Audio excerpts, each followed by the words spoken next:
Okay. Hi, so I'm going to do a little look at um, a book that I've had on my radar for a while, and I found it for a really, really good price. So I want to talk about the deal first. So what I did, I like to check on 2000AD.com's website every few weeks, just see if they normally have really good sales and offers. And this one had a sale. What I was like, ooh, this is tempting.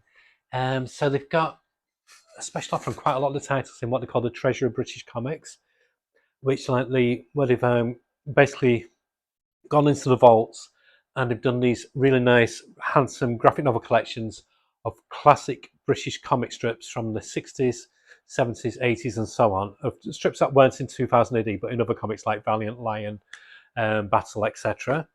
And one of the ones that I liked and I've been looking at is the House of Dolmann, but they had the paperback one. I thought, oh, I wonder if got, because they do on the website, they do deluxe, really deluxe, um, webshop exclusive hardbacks, and they had it. And normally it's £25, I think.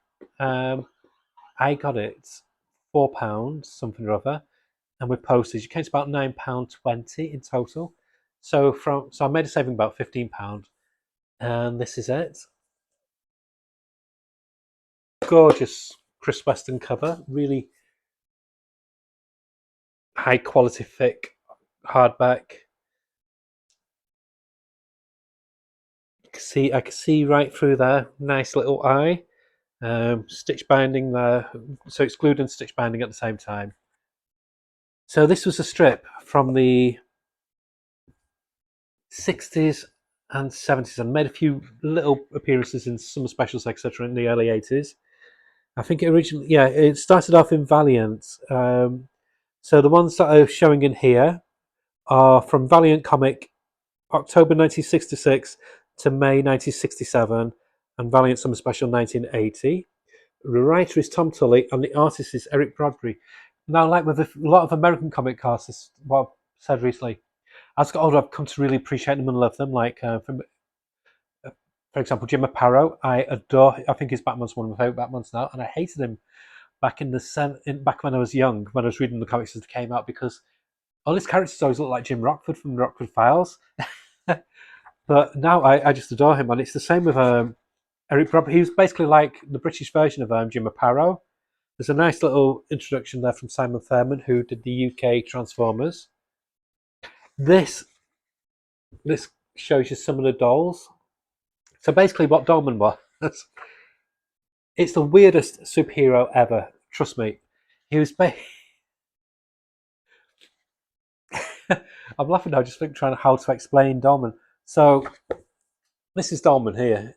He basically on all these puppets, animated puppets. He basically controls all the puppets. He does all the voices for the puppets. The puppets all talk at once. They argue amongst each other. They have arguments with him. He's got to be schizophrenic.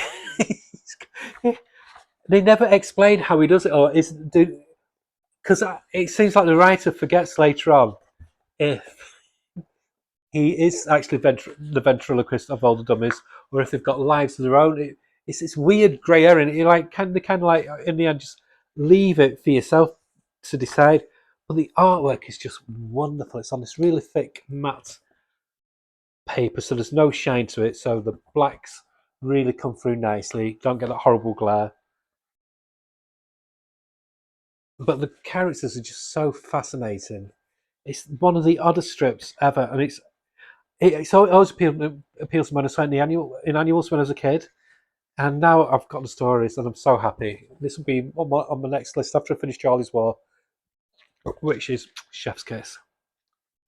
This will be one of my next ones to read, and this is the way to read it. I would say go on 2000 AD, look for the Treasure British Comics book sale. They've got some really nice stuff. They've got a really nice hardback version of Adam Materno as well. So I will be doing a review after I've read it, but I highly recommend you check this out for yourself. It's such an oddball. It's like I said, there's nothing like it. It really is. He's controlling these puppets. He's mad. He's completely bonkers, but it's a beautiful, beautiful book. The backup strip, there's a backup extra, which is from the Winter Special, which in 1980, which had a different, same writer but different artist, Carlos Cruz. Not a patch on Eric Bradbury. But yeah, I can't really tell you much about it. I've not read it yet myself, but I just thought I'd mention it, especially while the sale's on. I recommend you hunt a copy down. You will not be disappointed. It's a beautiful, beautiful item. And yeah, very short, very brief, but